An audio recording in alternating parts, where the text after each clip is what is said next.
ஓம் நமச்சிவாய. திருச்சிற்றம்பலம். சிவாய நமக, சிவசிவாய நமக. உங்கள் சிரமங்கள் அனைத்துமே விரைவிலேயே தீர்க்கப்படும். நிச்சயமாகவே தானாகவே எல்லாமே சரியாகும்.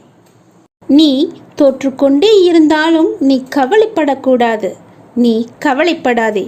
நிச்சயம் ஒரு நாள் வெற்றி பெறுவாய் என்ற மனதில் உறுதியை மட்டும் வை. உன்னுடைய கனவுகள் எல்லாமே நனவாகும் காலம் வந்துவிட்டது. இனியும் நீ கவலைப்பட வேண்டிய அவசியமே இல்லை.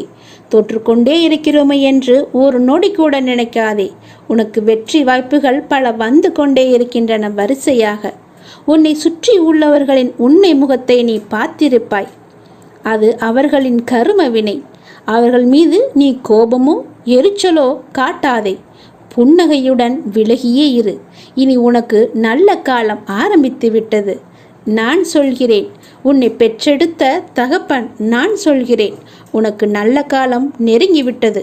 உனக்கு துரோகம் இழைத்தவர்களுக்கு கர்ம வினையின்படி கெட்ட காலம் ஆரம்பித்து விட்டது. இதுவரை சதா காலமும் நீ துன்பத்தை நினைத்து கொண்டு இருந்ததால் தான் அதனுடைய தாக்கம் இன்று வரை உன் மனதிலும் உனக்குள்ளும் இருந்து கொண்டிருக்கிறது. இதை நீ மாற்ற இனி எப்போதுமே என்னுடைய நாமத்தை மட்டும் உச்சரித்து கொண்டே வா. அது உனக்குள்ளே ஒரு பெரிய மாற்றத்தை கொண்டு வரும். அந்த மாற்றம் உன்னை என்னிடத்திற்கு தானாகவே அழைத்து வரும். அப்போது உன்னை தூக்கி நான் துடைத்து உனது துன்பங்களுக்கான நிவாரணத்தை நானே வழங்குகின்றேன். நீ பல கர்ம வினைகளை ஏற்றுக்கொண்டு வந்திருப்பதால் தான் அவை அனைத்துமே இப்பொழுது செயலாக மாறி இன்பம் துன்பம் என்ற இரண்டையும் உனக்கு வரிசையாக அளித்து கொண்டிருக்கின்றன. இவை வரிசையாக ஒன்றன் பின் ஒன்றாக வந்து கொண்டே இருக்கின்றன.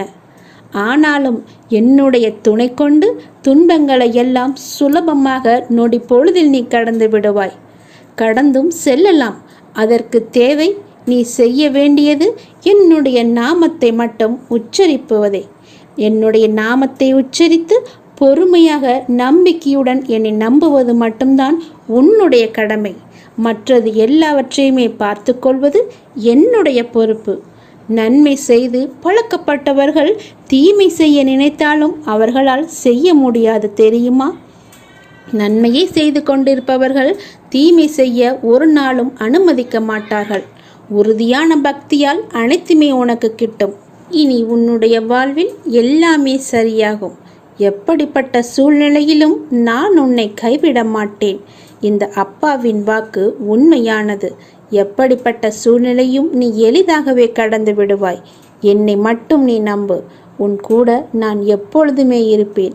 நேர்மை ஒரு வரப்பிரசாதம் என்பதை நீ மறந்து விடாதே. நேர்மைதான் எல்லோருக்குமே வேண்டும். நேர்மையோடு வாழ்ந்து பார். உனக்கு வர வேண்டியது வந்து சேரும். உன்னால் எல்லாம் முடியும். நீ எதற்காக உன்னுடைய வெற்றியிலிருந்து பின்வாங்கப் போகிறாய்? அப்படிப்பட்ட எண்ணமே உனக்கு வேண்டாம். நான் இருக்கிறேனே. நீ மிக சிறந்த வெற்றியாளனாக மிளிர வேண்டுமெனில் போராட்டங்கள் அனைத்தும் மன உறுதியுடன் துணிச்சலுடனும் எதிர்கொண்டால் வெற்றி என்பது கை கெட்டிய தூரம்தானே. பிறகு எதற்காக நீ பின்வாங்குகிறாய்? துணிச்சலாக இறங்கு. நான் இருக்கிறேன்.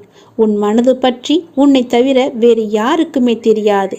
உன் மீது உன்னை போல் அக்கறை உள்ளவர் எவருமே கிடையாது. உன்னை நீயே முதலில் தாழ்த்திக் கொள்வதை நிறுத்து. உன்னை நீ அறிய முயற்சி செய். உன் காரியமெல்லாம் தானாகவே கைகூடி உன்னை தேடி வரும். வாழ்க்கையை பற்றி ஆழமாக சிந்திக்க வைத்த வரிகள் தான் இது. வாழ்க்கையில் நாம் புரிந்து கொள்ள வேண்டிய ஒரு மிக முக்கியமான விஷயம் என்னது என்று தெரியுமா?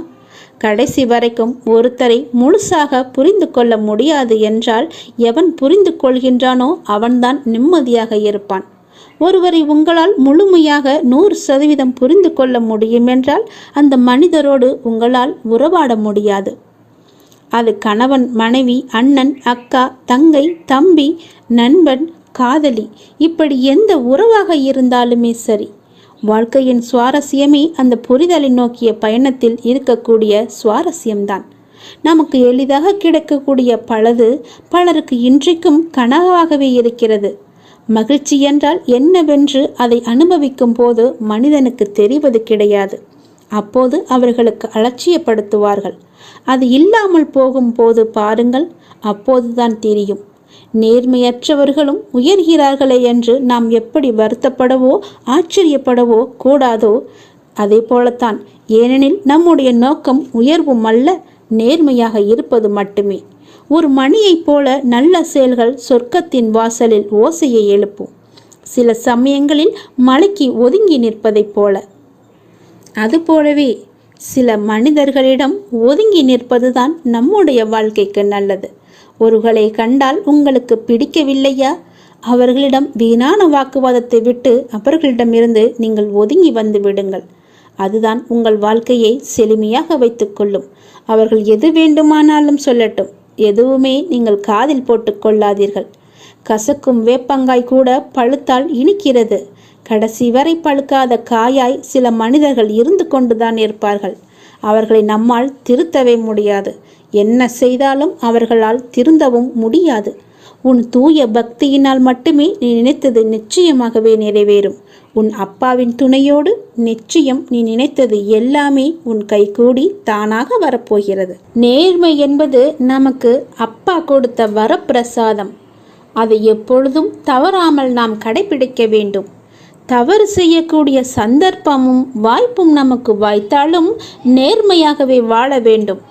வாழ்வில் ஓரிரு நாள் நேர்மையாய் வாழ்ந்து பார்த்து அதனுடைய ருசியை நீங்கள் உணர்ந்துவிட்டால் நாம் எதற்காகவும் நேர்மையை இழக்க மாட்டோம். இழக்கவும் மனது வராது. நேர்மை கூட ஒரு போதைப் பொருள்தான். அதை அனுபவித்து விட்டால் அதற்கு நாம் அடிமையாகி அதிலிருந்து மீண்டு வரவே முடியாது. ஆனால் மன நிம்மதி நமக்கு முழுவதுமாகவே கிடைக்கும். இந்த போதைப் பொருள் கூட ஒரு நல்லதுக்குத்தான், நல்ல போதைப் பொருள்தான். அதனால் நீங்கள் நேர்மையாகவே இருங்கள். எப்படிப்பட்ட சூழ்நிலையும் உங்களுடைய நேர்மையை மட்டும் கைவிட்டு விடாதீர்கள். என்னுடைய அனுக்கிரகம் உங்களுக்கு முழுவதுமாகவே கிடைக்கும், எப்பொழுதுமே கிடைக்கும். உங்களுடைய மனம் அமைதியாக இருக்க வேண்டும். மனமே அமைதிக்கோள் என்று கூறி பாருங்கள். மனித மனம் அமைதியை தேடி அலைகின்றது. அது எங்கே கிடைக்கும் என்றும் அலைகளிக்கிறது. ஏனெனில் அமைதியாக இருக்கிற போதுதான் மனம் நிம்மதியாக இருக்கிறது, நிறைவாக உணர்கிறது. ஒரு அமைதியான சூழலில் நிம்மதியாகவும் அமைதியாகவும் இருப்பது என்பது எளிது. ஆனால் மிகவும் சத்தமான மற்றும் கூட்டமான இடங்களில் அமைதியை தேடுவது எவ்வளவு கடினம். நாம் நிம்மதியையும் மகிழ்ச்சியையும் வெளியில் தேட வேண்டிய அவசியமே கிடையாது. நமக்குள்ளேயே தேட கற்றுக்கொள்ள வேண்டும். நம்முள்ளேயே உறைந்திருக்கும் அமைதியையும் மகிழ்ச்சியையும் நாம் கண்டுபிடித்தால் வெளிப்புற சூழ்நிலையெல்லாம் நம்மை பாதிக்கவே பாதிக்காது. சில நேரம் நாம் அனைவரும் ஆசை, காமம் பற்றி தேவையற்ற சிந்தனைகளால் மனதின் அமைதியை நாம் கெடுக்கிறோம். மனதை அமைதிப்படுத்துவதற்கு அதன் போக்கிலேயே சென்று வெல்வதே எளிமையான வழியாகும். அதனை செய்ய மனதை இனிமைப்படுத்த வேண்டும். அமைதியை மனமே ஏற்படுத்த வேண்டும். உலக அமைதியில் மட்டுமல்ல, உள்ளூர் அமைதியிலும் நமது மனமே அதிகமாய் ஒரு மந்திர சாவியாய் வைத்திருக்கிறது என்பதை தெரிந்து கொள்ள வேண்டும். அந்த மந்திர சாவி மட்டும் நமக்கு கிடைத்துவிட்டால் போதும். அமைதி இல்லாமல் தவிப்பவர்களில் பலர் குழம்பிய குட்டைகளாகவே இருப்பார்கள். ஆழம் குறைந்த குட்டைதான் என்றாலும் அது கலங்கி இருந்தால் அதன் அடியில் இருப்பது எதுவுமே நமக்கு தெரியாது. ஆனால் தெளிவாக இருக்கின்ற நீர்நிலை ஆழம் மிகுந்திருந்தாலும் அதன் அடியில் இருப்பவற்றை தெளிவாக பார்க்க முடியும். புற சூழல் எப்படி இருந்தாலும் அமைதி என்பது வெளியே இல்லை, நம் அகத்தில்தான் இருக்கிறது என்பதை நாம் புரிந்து கொள்ள வேண்டும். ஆம் சொந்தங்களே, அமைதி என்றால் நம்மை சுற்றி சிக்கல்கள் ஏதுமற்ற அமைதியான சூழல் அல்ல. மாறாக நம்மை சுற்றி அச்சுறுத்தும் சிக்கல்கள் இருந்தாலும் உள்ளத்தில் உணரும் அமைதியே உண்மையான அமைதி என்பதை நீங்கள் தெரிந்து கொள்ளுங்கள். நீங்கள் எதை செய்தாலும், நீங்கள் எங்கு இருந்தாலும் இதை எப்போதும் மனதில் வைத்து கொள்ளுங்கள். நீங்கள் செய்யும் எல்லாவற்றையுமே நான் எப்போதும் அறிவேன். எல்லாவற்றையுமே நான் பார்த்து கொண்டே இருக்கிறேன். எனது பக்தர்களுக்கு தீங்கு விளைவிக்க நான் ஒரு பொழுதுமே அனுமதிக்க மாட்டேன்.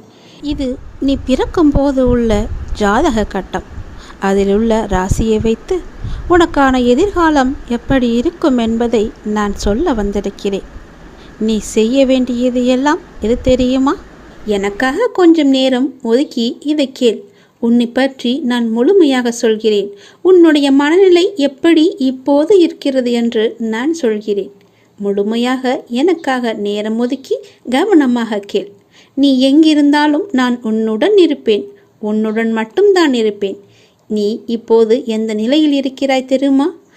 இன்ப நிலை நீங்கி துன்ப சுமையை நீ சுமந்து கொண்டிருக்கிறாயே. அனுபவிக்க இன்னும் என்ன இருக்கிறது என்ற அளவில் துன்பத்தின் எல்லை வரை சென்றுவிட்டு வெறுமையாய் நின்று என் சன்னதியில் எனது முகத்தை உற்று பார்த்து அழுது கொண்டிருக்கிறாய். உன்னை நான் கண்டு கொள்ளவில்லை என்று நினைத்தும் கொண்டிருக்கிறாய். உன்னை கரிசனத்தோடு நான் கவனித்து கொண்டுதான் இருக்கிறேன். ஒவ்வொரு முறையும் உன்னை தைரியப்படுத்தி கொண்டுதான் வருகிறேன் என்பதை நீ நினைவுபடுத்திக்கொள். நான் உனக்கு ஒன்றும் செய்யவில்லை என்று மட்டும் நினைத்து விடாதே. உனக்கே தெரியாமல் நான் பல விதத்தில் உனக்கு உதவி கொண்டிருக்கிறேன். இன்னும் நீ கடந்து போக வேண்டிய தூரம் கொஞ்சம் மட்டும்தான் இருக்கிறது. அதுவரை எல்லையற்ற பொறுமையோடு நீ காத்திரு. உனக்கு மிகவும் பொறுமை தேவை. தீவிர நம்பிக்கையோடு உனது சுமையின் கணம் தெரியாமல் இருப்பதற்காக எனது நாமத்தை நீ உச்சரித்தபடியே இருக்க வேண்டும். எனது சத்தத்தை உணர்வுள்ள நீ கவனித்து கொண்டு அதன்படி நடந்து கொள். அப்போது உனக்கு ஆறுதல் கிடைக்கும், மன நிம்மதி கிடைக்கும். நீ இப்போது கவலைப்பட்டு கொண்டிருக்கிறாயே, அந்த கவலை உனக்கே தெரியாமல் காணாமல் போய்விடும். இருந்த இடம் தெரியாமல் போய்விடும். நீ எதை பற்றியுமே மனதில் வைத்துக்கொண்டு சஞ்சலப்பட்டு கொண்டிருக்காதே. நான் உன் கூடவே இருக்கிறேன். எது வந்தாலும் நான் பார்த்து கொள்கிறேன். என்னுடைய அருள் நான் உனக்கு தருகிறேன். என் அருள் முழுவதையும் ஆசீர்வாதத்தையும் நான் உனக்கு தருகிறேன். நான் உனக்கு அருள் செய்ய காத்து கொண்டிருக்கிறேன். இப்படியெல்லாம் நான் செய்யும்போது நீ எதற்காக வீணாக கவலைப்பட்டு கொண்டு உன்னை நீயே வருத்தி கொண்டிருக்கிறாய்? வேண்டாம் தங்கமே. வீசும் காற்றுக்கு அளவுகோல் தெரியாது. பாய்ந்து சுழன்று வரும் அலையான நீருக்கு அளவு கிடையாது. சுடர் கொண்டு எரியும் நெருப்புக்கு அளவை எட்ட முடியாது. பரந்த ஆகாயத்திற்கு எல்லை என்ற அளவுகோல் இல்லை. நீளம் என்ற பரந்த பூமிக்கு ஆழங்களின் அளவுகோல் இல்லை. நீ போகும் தூரத்திற்கும் கடக்கும் பாதைக்கும் உன் அனுபவங்களுக்கும் அளவுகோல் உண்டா? இவற்றுக்கே இல்லை என்ற போது உன் வெற்றியை மட்டும் உனக்கு அளவுகோல் வைத்தால் நான் கொடுப்பேன். உனக்கான எல்லாமே தக்க சமயத்தில் கொடுத்து நான் உன்னை வாழ வைப்பேன். உன்னுடைய பாதைகள் எல்லாமே தெளிவாகும் காலம் வந்துவிட்டது. பணிகள் படர்ந்து இருள் சூழ்ந்த கஷ்டங்கள் எல்லாமே விலகி போகப் போகிறது. உன் மனம் நொந்து போன விஷயங்கள் எல்லாமே இப்போது உன் மனம் மகிழ்ச்சி அடையும் அளவிற்கு இனிமேல் ஒன்றின் பின் ஒன்றாக நிகழப்போகிறது. நிம்மதி என்ற மலர் உன் வீட்டில் பூக்கப் போகிறது. உன் மனதில் மலரப் போகிறது.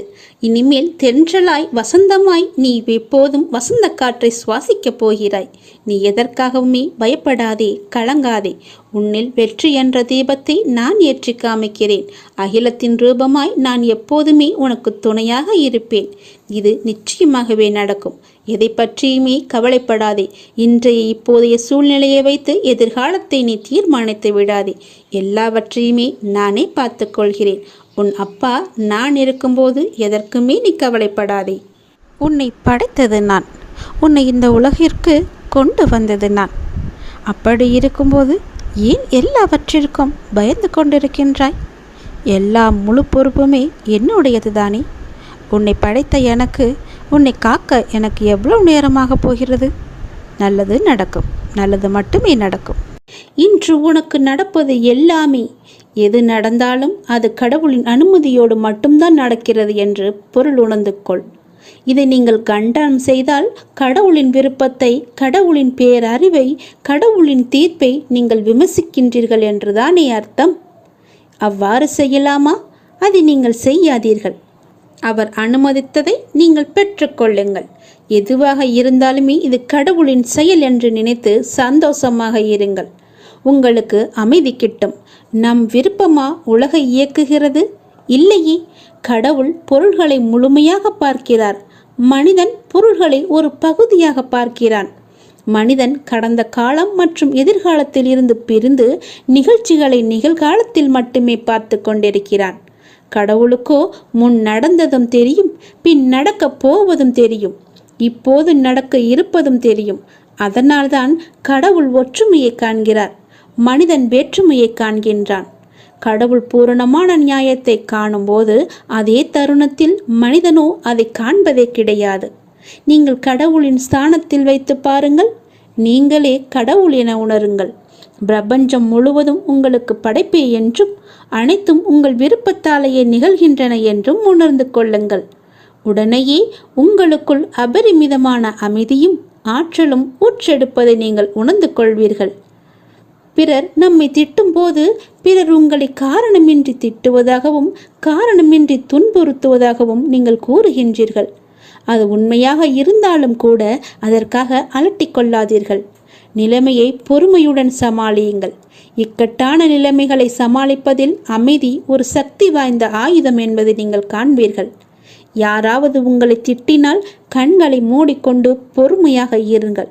பிறர் அவர்கள் விருப்பம் போல நினைக்கட்டும், அவர்கள் விரும்புவதை சொல்லட்டும். இந்த உலகம் முட்டாள்களால் நிறைந்தது. நீங்கள் அறிவுடையவராக விளங்குங்கள். எல்லோர் முன்னிலையிலும் பணிவுடன் இருங்கள். எந்த நிலைமையிலும் அடக்கமாக இருங்கள். நான் உயர்ந்தவன் அல்லது தாழ்ந்தவன் என்ற எண்ணத்தை விடுத்து அனைவரிடமும் அனைத்திடத்தும் கடவுளை காண கற்றுக்கொண்டால்தான் இது சாத்தியமாகும். கடவுள் அப்படித்தான் விரும்புகிறார். எனவே அது அப்படியே இருக்கட்டும். பிறர் உங்களை நிந்திகையில் நீங்கள் மௌனமாக இருங்கள். கலக்கம் அடையாதீர்கள். பழி சொற்களை ஏற்றுக்கொண்டால் என்ன ஆகப் போகிறது? அடக்கத்திலும் தூய்மையிலும் நீங்கள் வளர்ச்சி அடைவீர்கள். அதுவே மிக பெரிய தவம் என்பதை தெரிந்து கொள்ளுங்கள். ஆன்மீகத்தில் நீங்கள் உயர்வடைவீர்கள். நிச்சயமாகவே யாராவது உங்களை வசிப்பாடினால் அவர்கள் முடிக்கும் வரை என்னுடைய நாமத்தை நீங்கள் ஜபித்து கொண்டே இருங்கள். வாய்விட்டு கூறினாலும் சரி, அவர்கள் கூறுவது உங்கள் காதுகளில் விழாது. நீங்கள் செவிடாகி விடுவீர்கள். எப்போதெல்லாம் எங்கெல்லாம் அநீதி தோன்றுகிறதோ அப்போதெல்லாம் அங்கெல்லாம் நான் அவதரிப்பேன். அநீதியை நான் அளிப்பேன். நான் என்று கூறுகிறாயே அர்ஜுனா, நான் என்பது எது? நான் தான் நீ, நீதான் நான். உன்னை இயக்குபவனும் நான் தான் என்பதை நீ தெரிந்து கொள். உனக்கு நடப்பது எல்லாமே என்னால் என்பதை தெரிந்து கொள். உனக்கு நடப்பது எல்லாமே உன்னுடைய நன்மைக்காக நான் செய்கிறேன் என்பதை தெரிந்து கொள்.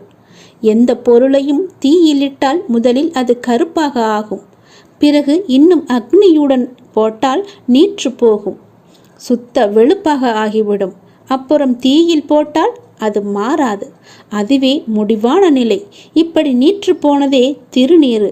நீரு பஸ்மம் எனப்படும். ஈஸ்வரன் மகா பஸ்மம். எல்லாம் அழிந்த பின்னும் இவற்றை அழித்துவிட்டு எஞ்சி நிற்கிற அழியாத சத்தியமான மகா பஸ்மம்தான் உதி. அவன் பஸ்மமாக நீற்று வெளுத்து போனதற்கு முந்திய மாறுதல்தான் கருப்பு. அதுதான் கரி. நிலக்கரிதான் இவ்வுலக ஐஸ்வர்யத்தில் இக்காலத்தில் முதலிடம் பெற்றிருக்கிறது தெரியுமா? எதுவும் தோன்றவும் இல்லை, இங்கு எதுவும் இயங்கவும் இல்லை, மறையவும் இல்லை. புற உலக மாயைகளை நீக்கினால் உனக்கு உள்ளது உள்ளதுபடியே இருக்கிறது.